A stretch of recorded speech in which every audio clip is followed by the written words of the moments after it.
22 का क्वेश्चन कह रहा है बेटा identify the incorrect statement from the following.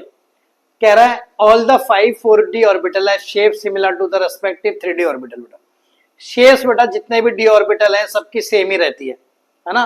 जैसे 3d की जो शेप होगी वही 4d की शेप होगी, डंबल शेप जाना है ना, तो ये सारी की सारी सेम है। ये बात तो बेटा सही है।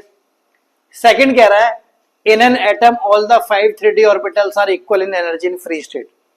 जितने भी 5 3d ऑर्बिटल होते हैं बेटा ये देखो dxy dyz dzx dx2 y2 और dz2। यहां देखो बेटा मैंने डायग्राम में दिखा भी रखे हैं। ये dxy है, ये dyz है, ये dzx है, ये dz2 है और ये dx2 y2 है। अगर जब तक लिगेंड अप्रोच नहीं करता या मैग्नेटिक इलेक्ट्रिक फील्ड नहीं आती इन सब की एनर्जी सेम रहती है, तो ये बात भी बेटा सही है।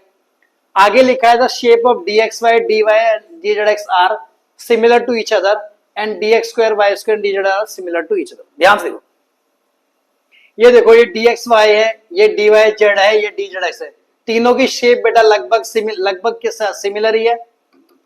बट दूसरा पार्ट देखो आप, चलो dx2 y2 और dz2, यहाँ dx2 y2 में देखो बेटा लोब इस तरह से चल रही है और जबकि dz2 में ऐसी है खाली।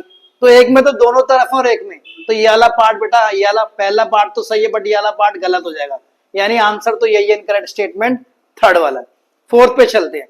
All the 5d orbital different size when compare to respective 4d orbital. ध्यान से देखो ना, चाहे 4d हो, चाहे 5d हो, चाहे 6d हो, तीनों का क्वांटम नंबर सेम है बेटा। प्रिंसिपल 4 है, 5 है, शेप तो तीनों की सेम होगी बट फर्क क्या होगा, 4d का मान लो ऐसा साइज है, 5d का ऐसा है, 6d का और।